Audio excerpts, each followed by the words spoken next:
What is going on, guys? It is Wrestlelamia here, back with some more news. Join us now as we look at this week's edition of Dynamite, as well as the wildest news stories and rumors you need to know, including WWE hosting a PLE in France, brand exclusive PLEs returning, Ric Flair is all elite, a WWE Hall of Famer not returning, and much more. Be sure to subscribe and hit that notification bell for daily wrestling videos, and follow us on Facebook for exclusive lists. Also check out our new website, Wrestlelamia.com. Now, as always, we won't recap the show, but just look at the good, the bad, and the downright ugly. As always, we start off with the good as number 1, MJF vs Juice Robinson. Last night's edition of AEW Dynamite kicked off with world champion MJF taking on Juice Robinson with the Dynamite diamond ring on the line. MJF's work as a babyface continued to impress as the talented star has made an amazing aura as a heroic figure, and the crowd remained firmly on his side. The match itself was excellent, and it's evident that MJF and Robinson will have a ton of chemistry inside the squared circle.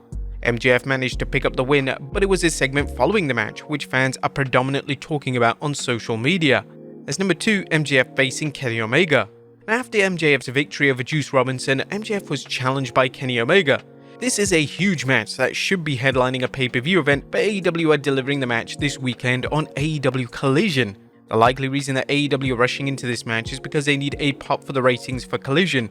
Even though this makes sense, the match seems somewhat predictable as MJF is booked to face Jay White at AEW Full Gear next month, and it's unlikely that AEW will go with a brand new direction with their world title scene for the pay-per-view. Number 3, the presentation of Rob Van Dam. The presentation and booking of Rob Van Dam's sporadic appearances continue to be the highlight of AEW programming, as the legend is used to elevate Hook and receive the nostalgia pop. The former world champion can still go in the ring, and last night was no exception as RVD teamed with the aforementioned Hook to defeat John Silver and Alex Reynolds. Number 4, Sting's gift. All week AEW been promoting that Tony Khan has a special gift for Sting on AEW Dynamite. Now, the gift wasn't actually health insurance, but it was revealed to be legendary Ric Flair, who made his AEW debut. Flair cut a passionate promo putting over Sting, and the segment went to the next level when Flair was interrupted by arguably the best heel in wrestling currently, Christian Cage. Cage delivered another outstanding heel promo, and he had some truly incredible lines, including, "If there was a god, Flair would be dead 20 years ago." Number 5, Edge's booking. AEW continues to slowly integrate Adam Copeland, aka Edge, into their programming. Copeland is without a doubt AEW's biggest signing in recent memory, and AEW like the idea of having Copeland on a show every week, either in the ring or backstage segments. And 90% of Copeland's segments have been well received, and the slow build to his match with Christian is the right way to book and handle the anticipated feud. Copeland had a memorable backstage segment with Sting and Darby Allin last night, and AEW will no doubt attempt to book Copeland vs Sting before Sting's retirement next year. And an awesome main event. The main event of last night's show saw Bryan Danielson and Claudio Castagnoli defeat Orange Cassidy and the iconic Kazuchika Okada. It was wonderful to see Okada on AEW Dynamite programming again, and his main event appearance was presented as a significant deal. As expected with the 4 names involved, the match was excellent and delivered a fan-pleasing close to an exciting show. But that was good. What about the bad? Is number 1, the Hardy Boys in action. Matt and Jeff were in action last night on AEW Dynamite as the duo teamed with Brother Zay in a losing effort to the Young Bucks and Hangman Adam Page. While it's great to see the Hardy Boys on AEW TV in 2023, their work has unfortunately regressed to the point where it's hard for the legendary duo to have a good match, let alone a great one. Recently, Matt Hardy suggested turning heel alongside Jeff, but this will do very little to improve the match quality on offer. And number 2, AEW Women's title match. AEW Women's Champion Hikaru Shida was challenged by Ruby Soho last night, and unfortunately the match was a dud. The two women are immensely gifted in the ring, but a combination of a silent crowd along with nonsensical booking ruined the match. Towards the end of the match, Soho tried to get herself DQ'd, which makes zero sense, as Soho was a challenger in the match, and of course if she was DQ'd, she would win the match but failed to walk out with the women's title.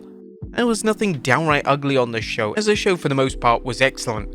AEW are full steam ahead towards Full Gear, and it's nice to see the cards slowly come together. But what do you guys think of Dynamite last night? Let us know in the comments down below. Now let's move on to the news.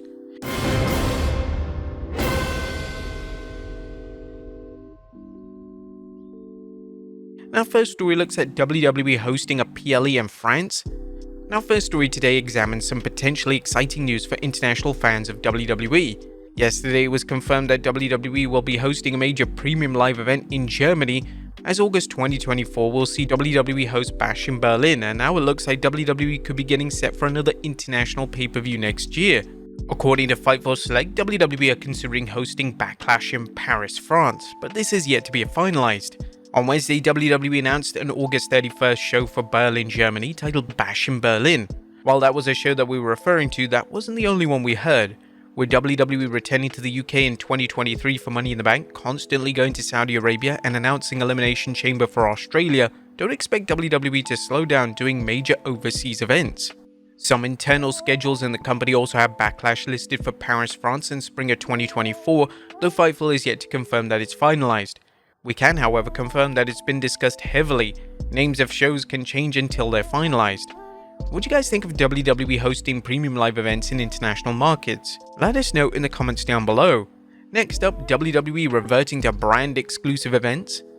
And due to WWE focusing on the brand split once again, fans have been speculating that WWE could be reverting to brand exclusive premium live events.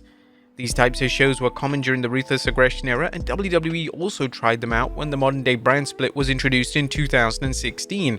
But despite the online speculation, BWE on Twitter has confirmed although the concept of brand exclusive PLEs were discussed, Triple H shot down the idea as he wasn't a fan. He mentioned it, that he discussed it, H didn't like it. Brand exclusive events are a great way for mid and lower card talent to get exposure, but ultimately they always perform considerably worse than dual branded shows, so Triple H probably has the right logic with this decision. Next up, Flair sticking around in AEW. As we mentioned in our analysis of last night's AEW Dynamite, Ric Flair made his debut for the company in a segment with Sting. It was initially presented as a one-time only deal, but Flair's recent tweet seems to imply he's sticking around. I'm ready for this journey in AEW with my dear friend the iconic Sting. Would you guys be interested in seeing Flair have an extended run in AEW? What about wrestling Sting? Let us know in the comments down below. Next up, Dana White talks Vince McMahon. Now, it's no secret that Dana White and Vince McMahon have never been the best of friends, but now that White and McMahon are working under the same umbrella, White has finally dissected their relationship during an interview with Sports Illustrated. White addressed that his history with McMahon isn't a good one, but now they're partners and he couldn't have asked for anyone better. My history with Vince isn't a good one. He tried to F me up so many times for no reason whatever except just to F me, but that's in the past. Now that Vince and I are allies, no one's been a better partner than Vince. It goes to show that when you oppose him or you think that you're opposing him, the guy comes after you blindly. Once you're aligned, Vince is an incredible partner. Triple H and Stephanie have always been great to work with, said White. I've always had a great relationship with them, even when we weren't aligned back in the day. But the most amazing story is the relationship with Vince McMahon. Next up, WWE Hall of Famer rules out a return. A Hall of Famer Molly Holly has made a number of appearances over the past few years. Most of her appearances have come in the Women's Royal Rumble, but now she works backstage in a producer role. Speaking to Wrestling Inc., she was asked if she was interested in having one more run in WWE, and she sadly confirmed that she is officially done. I really don't believe that there's anything I could add to the business. I just feel so complete in my career. I don't feel like it's, oh, if I just had this moment. I already had all the moments. I really want to save the TV time for the younger people to have their moments. Also during the interview, she commented on a producer role with the company. I feel like I fell right into place as far as fitting in, and I really liked a lot of the new performers. They used to watch me on TV when they were kids, so it's fun to hear their perspective of my career just being from fans of mine and then to be a part of what they're doing now and give them encouragement. So I really like working backstage. It's really been fun. And finally, AEW to introduce a new pay-per-view. Our final story today takes a look at a recent announcement from AEW, and it relates to a brand new pay-per-view event. Last night on Dynamite, it was revealed that AEW will be introducing a new pay-per-view for the month of December. AEW World's End will air on Saturday, December 30th from the Nassau Veterans Memorial Coliseum in Long Island, New York. It's not been made clear if the pay-per-view will be a yearly fixture in AEW's calendar, but it's worth noting that it was reported that AEW may be extending their pay-per-view schedule. What do you make of the World's End pay-per-view name? Let us know in the comments down below, and I'll see you next time with some more wrestling content.